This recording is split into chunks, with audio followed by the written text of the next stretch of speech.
पहला कुरिन्थियों अध्याय 6 वचन 17 में जाइए और हम वहां पढ़ेंगे। जो प्रभु की संगति में रहता है एक आत्मा होता है। नीचे आइए। व्यभिचार से बचे रहो। जितने पाप मनुष्य करता है वो देह के बाहर है, परंतु व्यभिचार करने वाला अपने देह के विरुद्ध पाप करता है। और नीचे आइए। क्या तुम नहीं जानते कि तुम्हारी देह पवित्र आत्मा का मंदिर है जो तुम में बसा हुआ है, वह परमेश्वर की ओर से मिला है, तुम अपने नहीं हो। आगे पढ़िए लास्ट। क्योंकि तुम दाम देकर मोल लिए गए हो। आप तो खरीदे गए हो। आपको प्रभु ने लहू बहा करके सलीब पर आपको खरीद लिया है। वो लिखा है कि अपनी देह के द्वारा परमेश्वर की महिमा करो, मतलब अपने देह के द्वारा पाप नहीं करो, अपने देह के द्वारा व्यभिचार नहीं करो, अपने देह के द्वारा शारीरिक काम नहीं करना है, अपनी देह के द्वारा परमेश्वर की महिमा करना है। आप खरीदे गए हो। जरा आपको क्या क्या नहीं दे सकता हो। जब एक शारीरिक पिता जब अपने बच्चों को सारी चीजें दे देता है, तो वो स्वर्गीय पिता जो स्वर्ग में वास करता है, जिसने आकाश पृथ्वी सब कुछ बनाया बाइबल के वचन के अनुसार, वो हमें क्यों ना देगा। यहां लिखा है, फिर से पढ़िए 20 आयत को, दाम देकर मोल लिए गए हो। आप मोल लिए गए हैं। आपका शरीर मोल ले लिया गया है। आपको किसी ने खरीद लिया है। वो है सर्वशक्तिमान परमेश्वर। उसने अपना लहू बहा करके, यीशु अपना खून बहा करके आपको अपना बना लिया है। तो जब वो अपना बना लिया है, तो क्या वो आपको भूखा रहने देगा? बताइए, क्या आपको वो नाश होने देगा? क्या आपको वो गरीब बनने देगा? क्या आपको वो हमेशा निंदित रहने देगा? क्या वो हमेशा आपको शर्मिंदा में रहने देगा?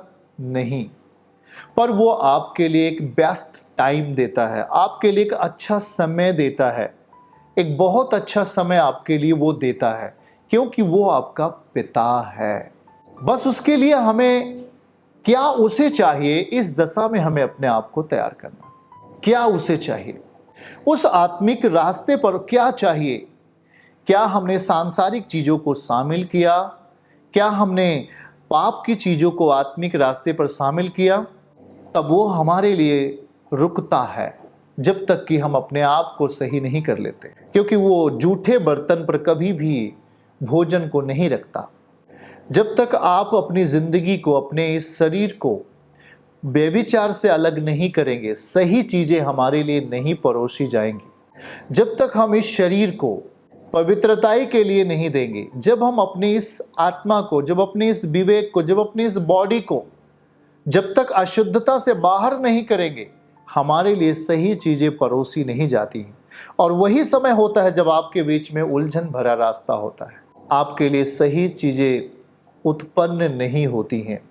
इसलिए आज को ये बात समझने की जरूरत है। प्रभु ने कहा कि मांगो तो तुम्हें दिया जाएगा। वो आपको देने के लिए तैयार है।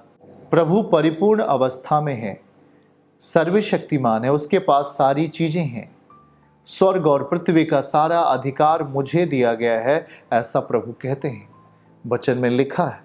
और हम जब उस सर्वशक्तिमान के साथ अपने आप को नम्रता पूर्वक तैयार करते हैं, सर्वशक्तिमान के साथ अपने आप को दीनता पूर्वक तैयार करते हैं, सर्वशक्तिमान के साथ नम्रता पूर्वक अपने आप को तैयार करते हैं, पापों से अलग होकर, गुनाहों से अलग होकर, घमंड और अभिमान से अलग होकर, हाँ, परमेश्वर से प्रेम करते हैं, तो हमारे लिए सही चीजें पैदा होंगी।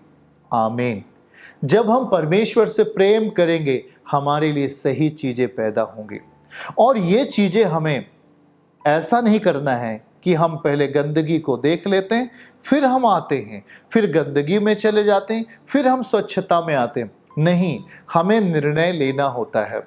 हमें परमेश्वर के साथ जीने के लिए सच्चाई में, पूरी रीति से पवित्रता में आकर के प्रभु के सम्मुख बने रहने के लिए खुदावन के साथ एक बात कहनी होती है कि प्रभु, मैं तेरे लिए अब सही जीऊंगा, मैं अब तेरे लिए सही रास्ते पे चलूंगा, अब मैं अपने जीवन में नशे नहीं करूंगा, अब मैं अपने जीवन में व्यभिचार नहीं करूंगा।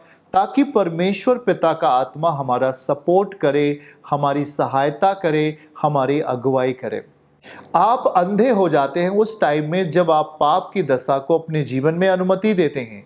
आप अंधे हो जाते हैं और विवेक भी अंधा हो जाता है जब आप गुनाहों को अपने जीवन में आने की अनुमति देते हैं। उस समय सारे रास्ते बंद हो जाते हैं, आप जा नहीं सकते हैं आशीषों के रास्ते पर, आशीषों की बाउंड्री में। आपको कोई तो घेर लेता है जहां पर आपके जीवन में कोई आशा नजर नहीं आती है। लेकिन जब आप परमेश्वर के सम्मुख रहने के लिए पवित्रता से, प्रार्थना पूर्वक, उपवास के साथ और बड़े ही भक्तिमय दशा में प्रभु को प्राप्त करने के लिए, उसकी बातों को अपने जीवन में ग्रहण करने के लिए हम अपने आप को इन रास्ते से होकर जब जाते हैं, पवित्रताई के रास्ते से होकर जाते हैं, सच्चाई के रास्ते से होकर जाते हैं, पवित्रताई के रास्ते से होकर जाते हैं, तब हमारे लिए वो सारे मार्ग को प्रभु खोलेगा जो आपके जीवन के लिए लाभकारी है, जो आपके जीवन को संतुलित कर सकता है। वो नहीं चाहेगा आप उसके लिए वफादार बेटे बनिए, वफादार बेटा बनना है, वफादार बेटी बनना है। क्योंकि याद रखो कि परमेश्वर हमें देखता है, हमारे जीवन को वो संभालता है, पर अगर उसे हम धोखा दें तो हमारे लिए धोखा पैदा होता है। अगर हम उसके वचनों को तोड़ और मोड़ करके जीवन जिए, तब हमारे लिए सही चीजें कभी पैदा नहीं होती हैं। वो यहाँ तक कह दिया कि मैं तेरे जानवरों को आशीष दूंगा, मैं तेरे जानवरों को बढ़ाऊंगा। अगर हम पढ़ें व्यवस्था विवरण 28 अध्याय में वचन 1 से अगर हम पढ़ें तो वह मैं आपके लिए कुछ पढ़ूंगा।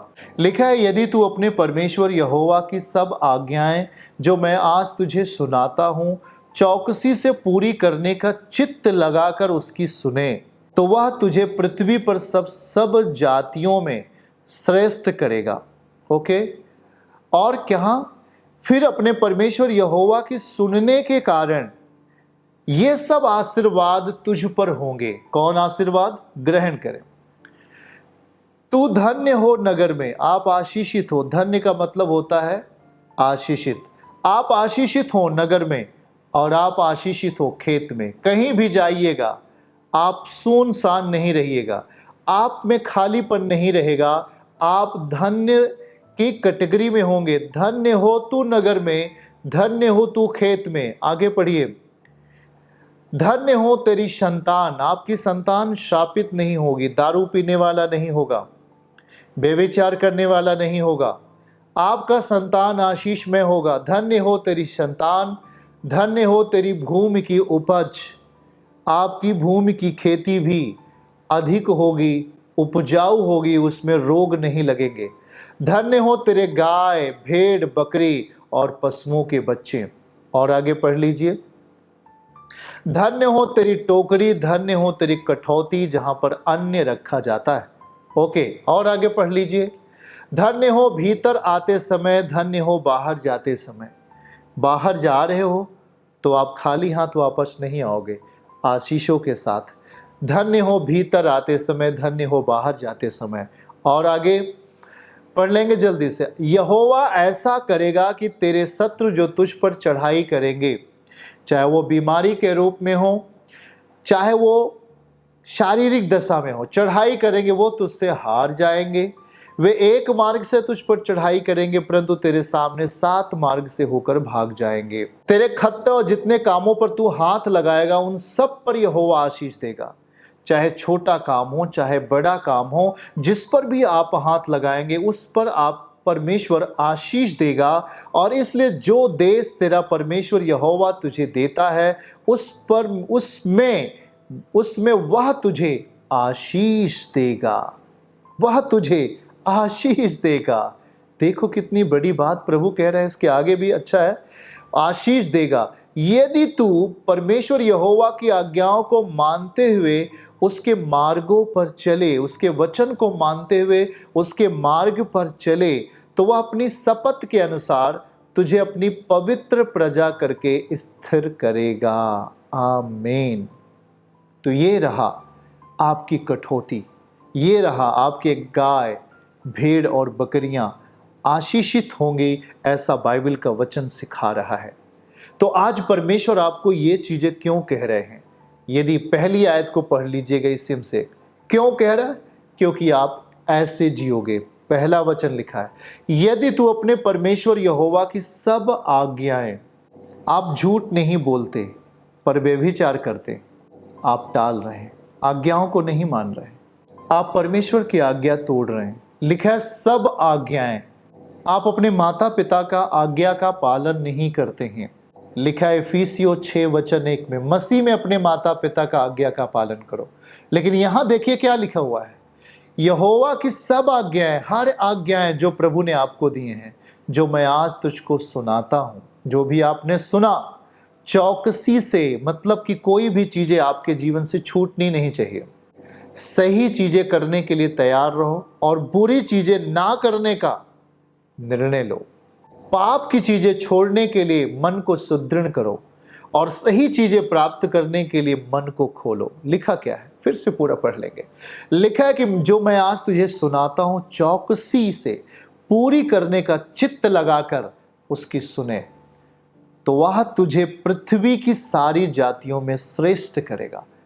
मतलब आपका पद ऊंचा होगा, आपका कद ऊंचा करेगा सर्वशक्तिमान।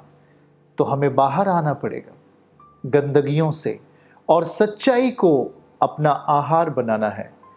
परमेश्वर के वचन को अपना आहार बनाना है, अपना भोजन बनाना है, ताकि हमारी आत्मा, आपकी आत्मा बलवंत हो और वो स्थिरता के लिए तैयार हो, ताकि जो दुख आ सके वो उससे लड़ सके, जो समस्या सामने आ रही वो उससे फाइट कर सके।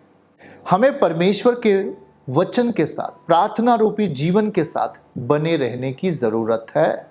अगर हमारा जीवन प्रार्थना रूपी जीवन नहीं है तो हम शर्मिंदगी को बलवंतता पूर्वक देखते हैं, समाधान नहीं मिलता।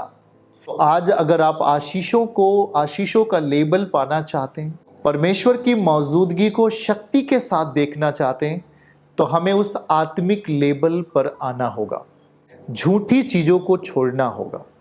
झूठी का मतलब शैतान के द्वारा बोए गए बीज को ध्यान नहीं देना है। झूठ, फरेब, निंदा, गुनाह, व्यभिचार, चोरी, हत्या, परस्त्री गमन, तमाम ऐसी जो आपकी आत्मा को नष्ट करती हैं, जो आपकी आत्मा को पाप के रास्ते लेके जाती हैं, आपकी देह को गुनाह के रास्ते लेके जाती हैं, आपके विश्वास को वो तोड़ती हैं, ऐसी चीजों से हमें अपने आप को अलग आना और हमें सच्चाई की चीजों को ग्रहण करना होगा। उस सर्वशक्तिमान के सामने पवित्रताई के साथ, सच्चाई के साथ, नम्रता पूर्वक, दीनता पूर्वक, समर्पण के साथ हमें आगे बढ़ना है, ताकि वो लेबल हमें मिले, ताकि जो चीज हमें चाहिए वो हमारे पास आ सके।